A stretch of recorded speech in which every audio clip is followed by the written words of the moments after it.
Welcome to another episode of My Weird Prompts, an AI-generated podcast featuring the random prompts of Daniel Rosehill as answered by a revolving cast of friendly AI characters. Join us for deep dives into AI, technology, and whatever other random thing Daniel finds fascinating today.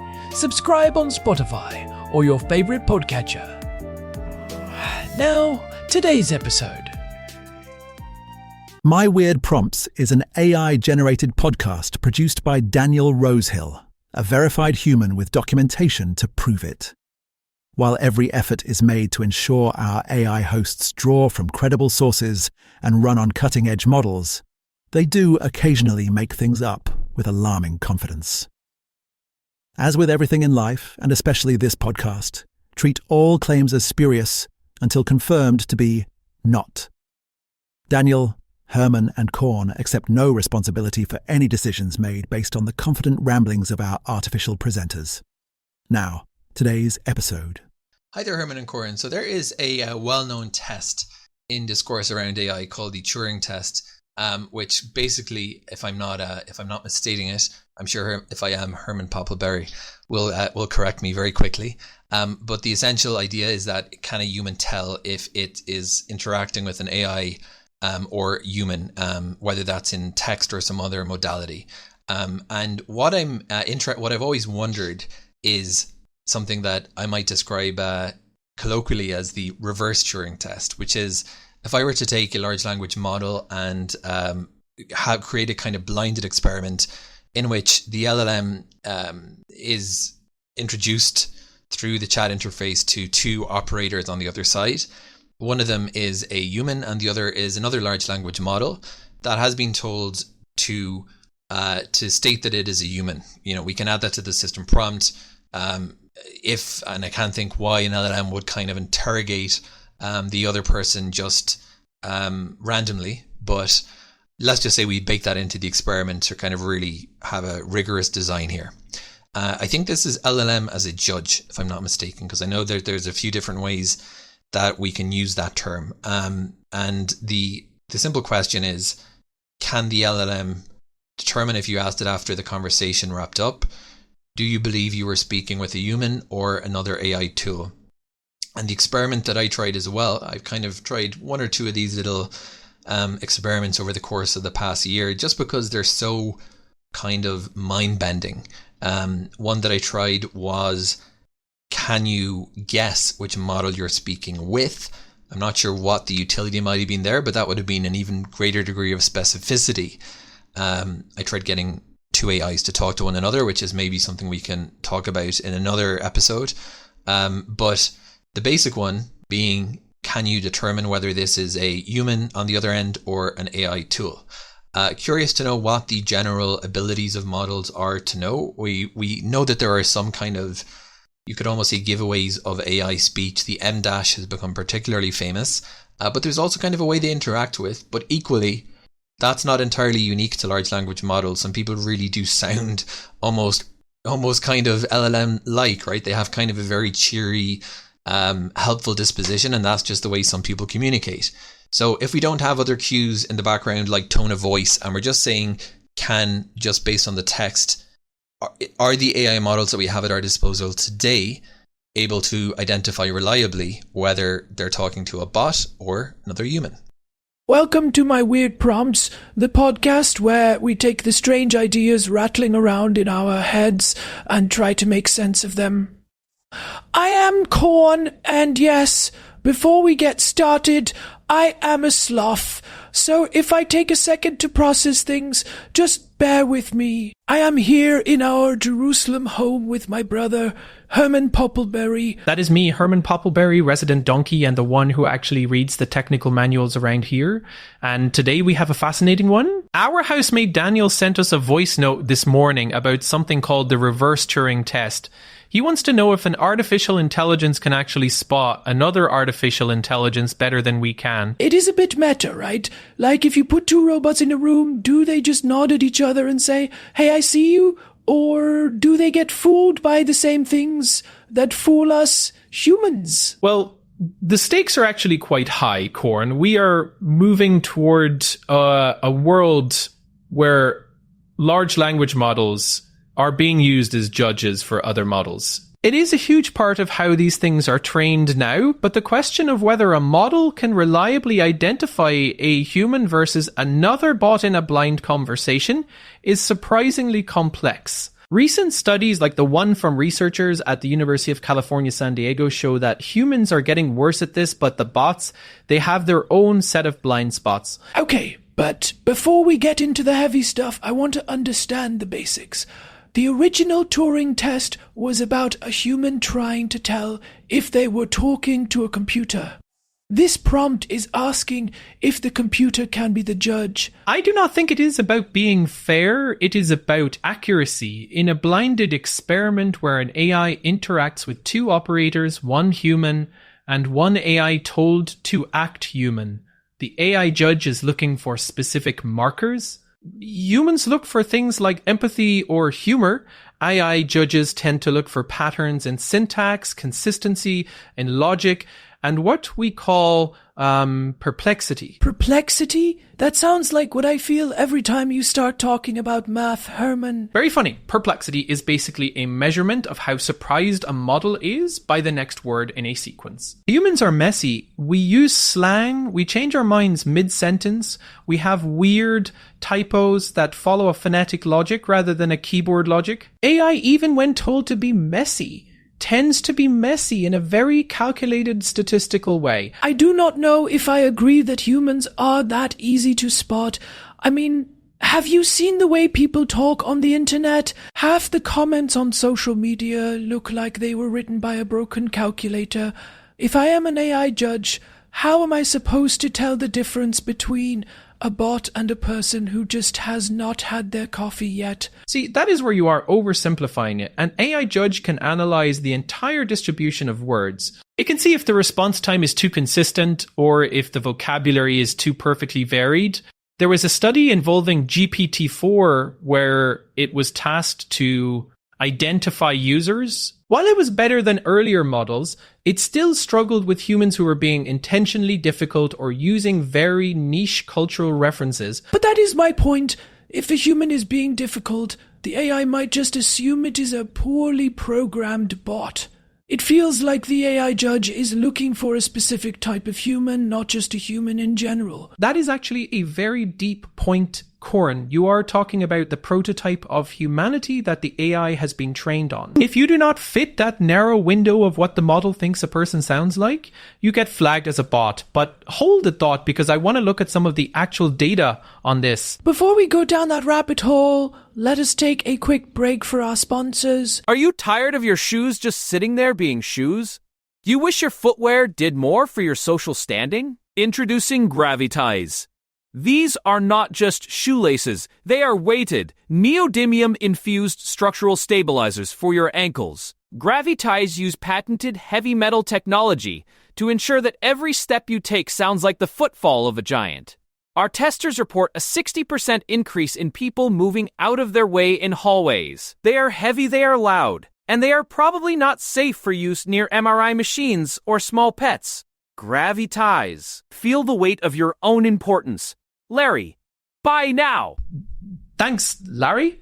I think I will stick to my hooves for now. Anyway, Corin, back to the AI as a judge. There is this concept called LLM-as-a-judge that is becoming the industry standard. Because there is too much data for humans to review, we use models like GPT-4 to grade the performance of smaller models. Which sounds like the foxes guarding the henhouse to me. If a big AI is grading a small AI on how human it sounds, aren't they just creating a loop where they both move further away from how actual people talk? I am not so sure about that. The goal is to align the models with human preferences, but the research shows a weird phenomenon called self-preference bias. Models tend to give higher scores to outputs that resemble their own style.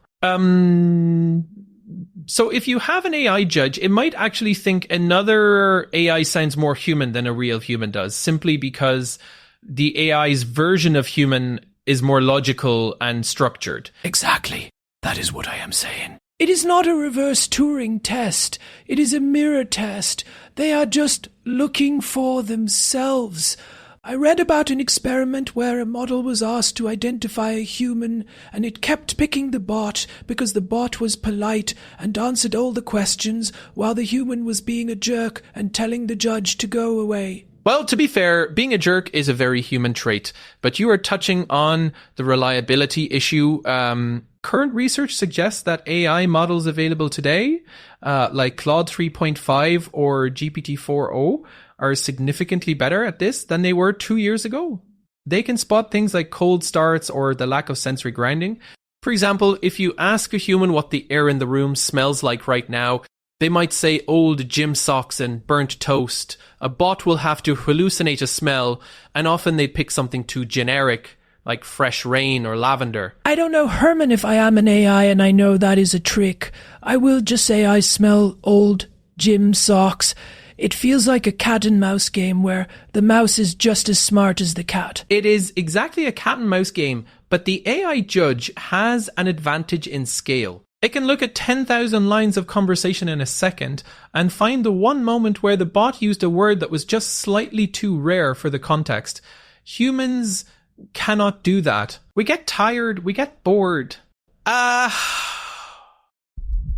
We start to trust the voice on the other end. I still think you are giving the machines too much credit. I think they are just guessing based on probability, and we are calling it intelligence. It is probability, yes, but at a level of complexity that mimics understanding. However, there is a limit.